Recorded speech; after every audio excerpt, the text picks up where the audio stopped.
ये कहानी है अर्जुन नगर नाम के एक बड़े और व्यस्त शहर की। अर्जुन नगर शहर अपनी चमक धमक और लजीज खाने के लिए दूर दूर तक मशहूर था। शहर के बीचों बीच एक बहुत बड़ा और पुराना बाजार था। इस बाजार में वैसे तो सैकड़ों दुकानें थीं, लेकिन चर्चा सिर्फ 2 दुकानों की होती थी।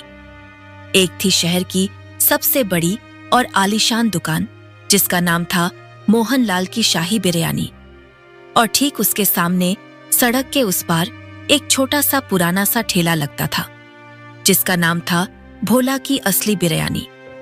एक तरफ अमीरी और दिखावा था, तो दूसरी तरफ गरीबी और सादगी। दोपहर का समय था। मोहनलाल अपनी गद्दी पर बैठा नोट गिन रहा था। उसकी दुकान पर ग्राहकों की भीड़ लगी थी। मोहनलाल का ध्यान खाने की गुणवत्ता पर नहीं, बल्कि गल्ले में आ रहे पैसों पर था। तभी सेठ मोहनलाल अपने नौकर रमेश से कहा, अरे ओ रमेश, हाथ जल्दी चला, देख नहीं रहा ग्राहकों की लाइन लगी है। मालिक, मैं तो जल्दी ही कर रहा हूँ, लेकिन वो पतीले में बिरयानी खत्म होने वाली है और जो अंदर बची है वो कल की है। अरे तो क्या हुआ, तू ग्राहक को मना करेगा क्या? जा अंदर से वो कल वाला पतीला उठा कर ला। लेकिन मालिक, वो कल वाली बिरयानी में से अब थोड़ी सी महक आने लगी है। अगर किसी ग्राहक को पता चल गया तो हंगामा हो जाएगा। रमेश की यह बात सुन के सेठ मोहनलाल गुस्सा हो जाता है।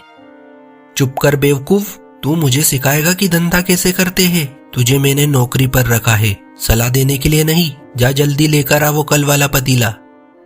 मोहनलाल जानता था कि बासी खाने को ताजा कैसे दिखाना है। वो अपनी दुकान के पिछले हिस्से में गया, जहां कोई ग्राहक नहीं देख सकता था। वहां उसने अपनी जेब से एक छोटी सी शीशी निकाली और हंसते हुए बोला, ये दुनिया भी कितनी पागल है। इन्हें स्वाद से कोई मतलब नहीं, इन्हें बस खुशबू चाहिए, और खुशबू तो मेरे बाएं हाथ का खेल है। यह है मेरा जादुई मंत्र। सिर्फ 2 बूंद और सड़ी हुई बिरयानी भी ऐसी महकेगी जैसे जन्नत का खाना हो। मोहनलाल ने उस बासी और खराब हो चुके चावलों पर वो खतरनाक केमिकल छिड़क दिया। देखते ही देखते सड़े हुए खाने से केसर और गुलाब की तेज खुशबू आने लगी। वाह, क्या खुशबू है। अब इसे खाकर लोग उंगलियां चाटेंगे और मेरी जेब भरेगी। इसे कहते हैं दिमाग।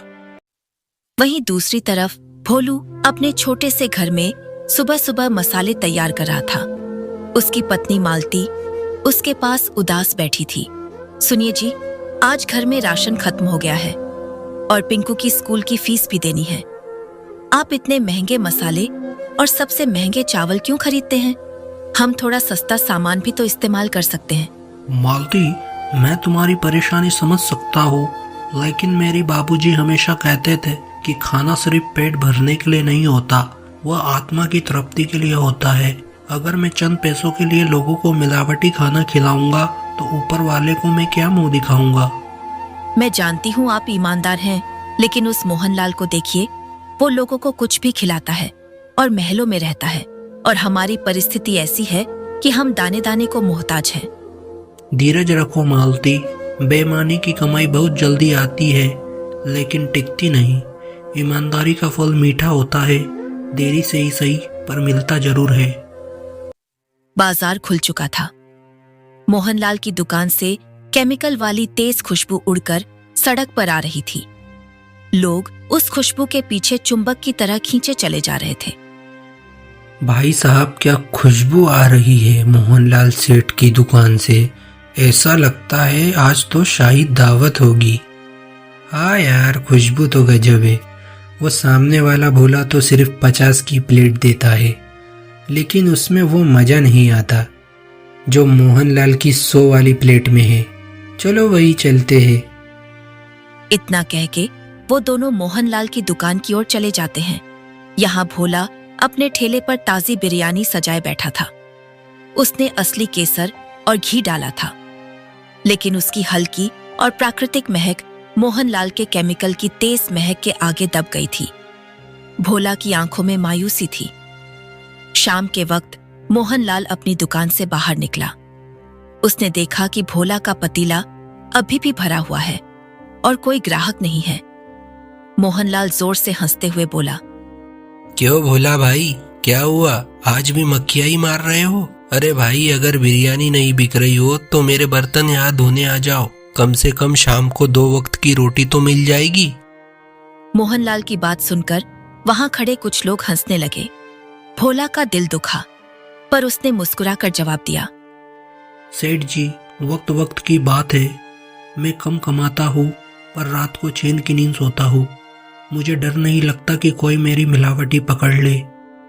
ए जा, ये बड़ी बड़ी बातें मुझसे मत कर। ये कलयुग है, कलयुग। या सच्चाई नहीं दिखावा बिकता है। मेरी दुकान देख, इसे कहते कामयाबी। तभी मोहनलाल की दुकान पर एक ग्राहक ने पेट पकड़ लिया। वो दर्द से कराने लगा। अरे भाई, यह बिरयानी में कुछ गड़बड़ है क्या? जैसे ही खाया मेरे पेट में मरोड़ उठ रही है और इसका स्वाद भी कुछ अजीब सा खट्टा सा लग रहा है। मोहनलाल तुरंत घबराया, लेकिन उसने अपनी चालाकी दिखाई। वो दौड़कर ग्राहक के पास गया। अरे बाबूजी, आप कैसी बात कर रहे हैं? मेरी बिरयानी तो पूरे शहर में नंबर 1 है। लगता है आप पहले से ही बीमार होंगे या धूप की वजह से चक्कर आ गया होगा। रमेश, जल्दी जा, साहब के लिए एक ठंडी बोतल ला फ्री में। नहीं भाई, मुझे नहीं चाहिए। मुझे डॉक्टर के पास जाना पड़ेगा। ये बहुत दर्द हो रहा है। ग्राहक वहां से चला गया। मोहनलाल ने राहत की सांस ली। बच गया। अगर ज्यादा शोर मचता तो बाकी ग्राहक भाग जाते। यह सब तमाशा दूर खड़ा भोला देख रहा था। उसे शक तो था, लेकिन कोई सबूत नहीं था। उधर शहर के बड़े सरकारी दफ्तर में फूड इंस्पेक्टर अभिजीत अपनी फाइलों में उलझा हुआ था। सर, पिछले कुछ 1 महीने से अर्जुन नगर इलाके में बहुत शिकायतें आ रही है। अस्पताल के रिकॉर्ड बताते हैं कि वहाँ फूड पॉइजनिंग के मामले बढ़ रहे हैं। और हैरानी की बात तो यह है कि ज्यादातर मरीजों ने बाजार की बिरयानी खाई थी। हाँ, मैंने भी सुना है कि वहाँ 2 दुकानें हैं बिरयानी की। क्या हमने वहाँ चेकिंग की? जी सर, 2 बार टीम गई थी, लेकिन वहाँ सब कुछ साफ सुथरा मिलता है। शायद वो लोग हमारे आने से पहले ही सतर्क हो जाते हैं। इसका मतलब मुखबरी हो रही है। वर्दी देखकर चोर भाग जाते हैं। इस बार तरीका बदलना होगा। इस बार मैं खुद स्वयं वहां जाऊंगा, और वो भी ऐसे रूप में जाऊंगा कि कोई मुझे पहचान भी नहीं पाएगा। रात हो गई थी। भोला उदास होकर अपना ठेला बंद कर रहा था। आज की कमाई से तो बस मुश्किल का अगले दिन का सामान आएगा। हे भगवान, ये कैसी परीक्षा है? क्या ईमानदारी का यही सिला है? अगर ऐसा ही चलता रहा तो मुझे गांव वापस जाना पड़ेगा।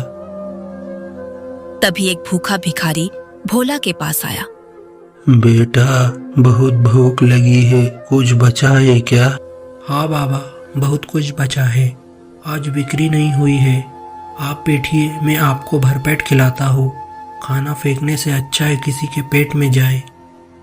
भोला ने खुद भूखा रहकर वो सारी बिरयानी गरीबों में बांट दी। अगली सुबह इंस्पेक्टर अभिजीत ने अपनी पुलिस की वर्दी उतार दी।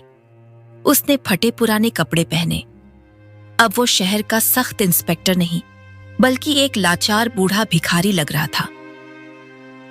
आज होगा असली फैसला।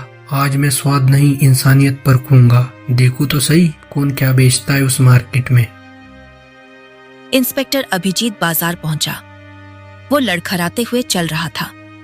उसने देखा कि मोहनलाल की दुकान पर रोज की तरह भीड़ थी और भोला का ठेला खाली पड़ा था।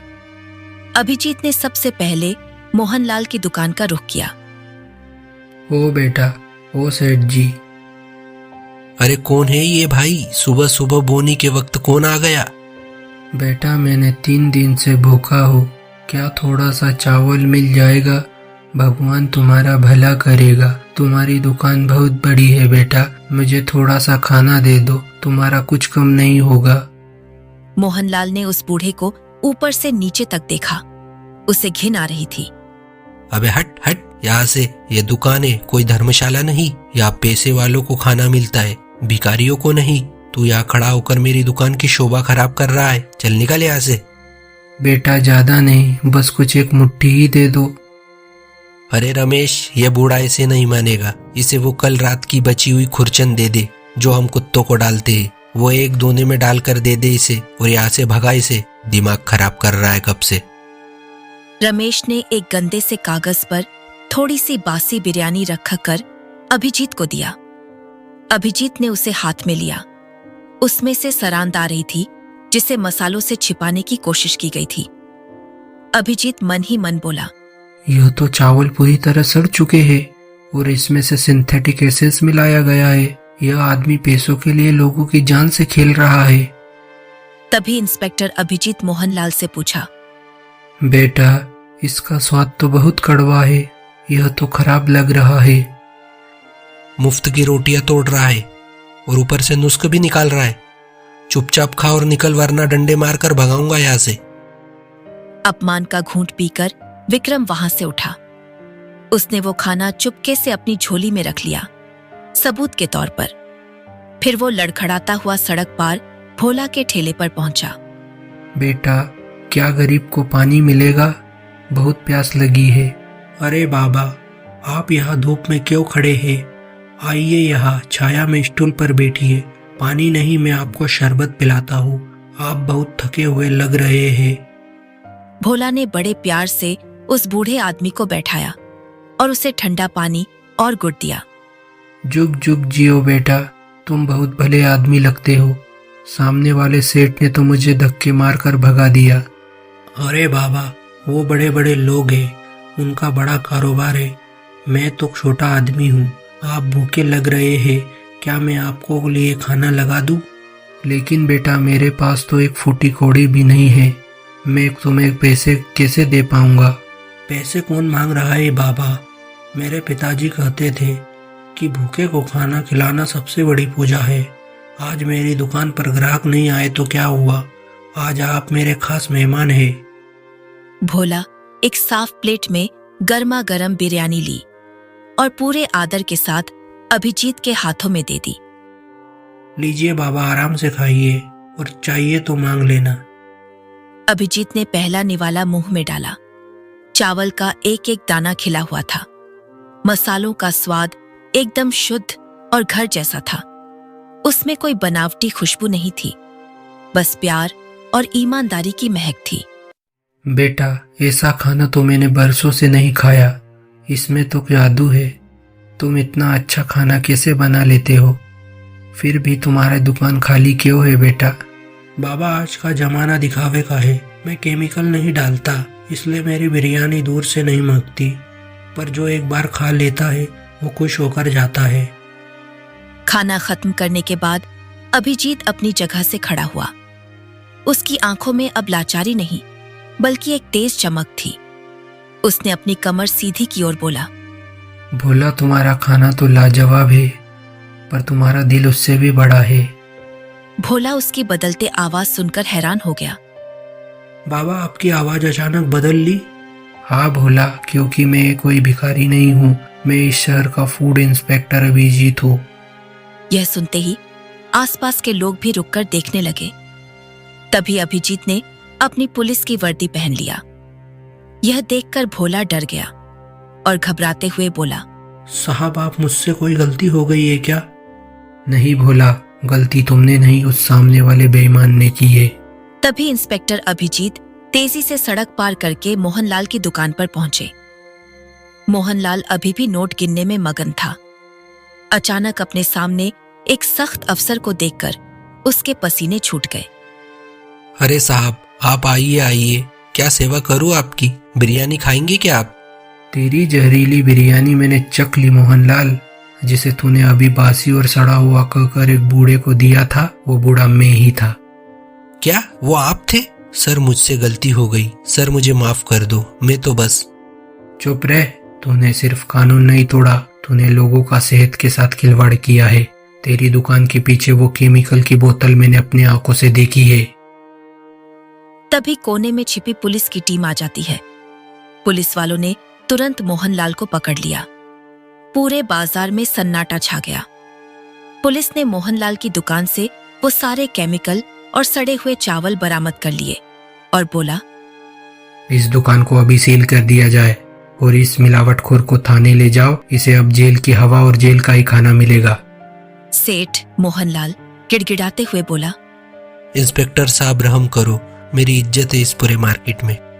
इज्जत कमाई जाती है मोहनलाल, नोटों से खरीदी नहीं जाती। ले जाओ इसे यहाँ से। मोहनलाल को हथकड़ी लगाकर पुलिस ले गई। उसके घमंड का महल आज चकनाचूर हो गया था। भीड़ अब भोला के थैले के पास जमा हो गई थी। इंस्पेक्टर अभिजीत भोला के पास आए और बोले, सुनो सब लोग, अगर असली खाना खाना है तो चमक धमक मत देखो, इस भोला के पास देखो।